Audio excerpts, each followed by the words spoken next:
Assalamualaikum warahmatullahi wabarakatuh. Perkenalkan, nama saya Renanda Arya Putra. Saya adalah seorang mahasiswa ilmu komputer semester 6 dengan NIM 1313122 Pada kesempatan kali ini, saya akan menjelaskan tentang komunikasi efektif. Jadi, apa itu komunikasi efektif? Berbeda dengan komunikasi biasa, yang mana hanya melakukan pertukaran ide, pesan, dan informasi, komunikasi efektif adalah pertukaran ide, informasi, dan pemahaman secara jelas dan bermakna sehingga pesan dapat diterima dengan baik oleh penerima dari pembicara. Bisa dibilang komunikasi efektif adalah level selanjutnya dari komunikasi itu sendiri. Nah, jadi itulah perbedaan komunikasi biasa dan juga komunikasi efektif. Next slide. Nah, ada hal-hal yang penting dalam komunikasi efektif yang dapat kita terapkan. Di sini ada 4 hal. Yang pertama itu 5C. 5C terdiri dari clear atau jelas, di mana kita sebagai pembicara harus menyampaikan kata per kata yang jelas dan materi yang jelas. Yang kedua adalah secara kohesif, yaitu kita sebagai pembicara harus mempunyai struktur yang lengkap dari A sampai Z untuk memberikan informasi kepada audiens.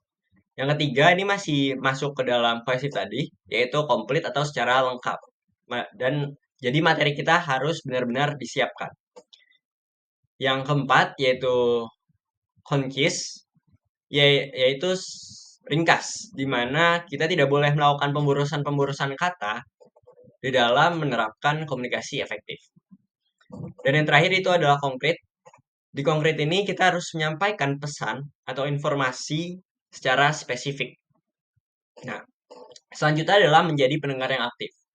Menjadi pendengar yang aktif berarti adalah menjadi pendengar yang melakukan feedback kepada sang pembicara. Feedback yang bisa kita lakukan adalah mimik wajah, terus gerakan tubuh, mungkin juga tektokan atau pertanyaan-pertanyaan. Itu adalah salah tiga dari menjadi pendengar yang aktif. Yang ketiga yaitu komunikasi nonverbal. Tidak hanya verbal, komunikasi nonverbal juga sangat penting dalam menerapkan komunikasi efektif.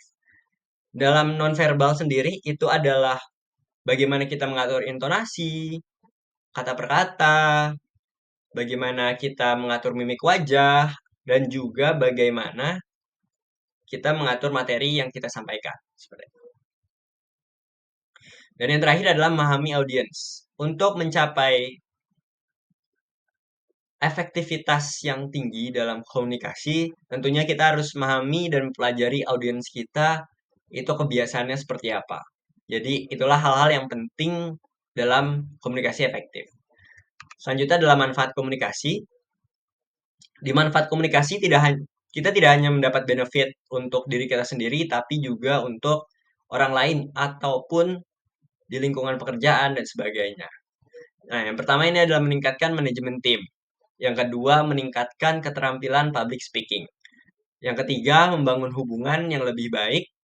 Dan yang keempat atau terakhir, menciptakan lingkungan komunikasi yang sehat.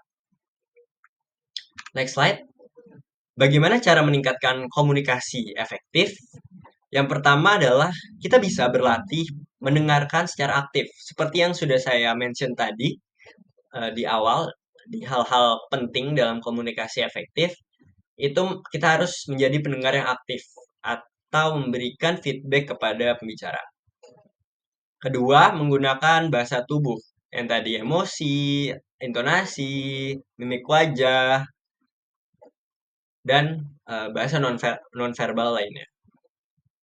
Yang ketiga adalah manfaatkan komunikasi visual untuk memperjelas substansi. Kita bisa memanfaatkan benda-benda di sekitar kita untuk menjadi sebuah analogi untuk memperjelas materi atau substansi yang kita bawa pada saat itu.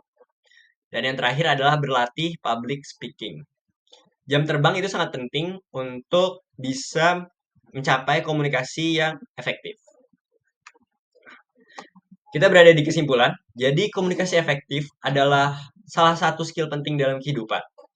Nah, dengan memahami komunikasi efektif dan hal-hal yang penting tadi, kita bisa meningkatkan hubungan yang lebih baik, meningkatkan produktivitas, dan menciptakan lingkungan yang baik. Jadi, itu adalah penjelasan saya tentang komunikasi efektif. Baik, mungkin sekian penjelasan saya. Kurang lebihnya mohon maaf. Wassalamualaikum warahmatullahi wabarakatuh.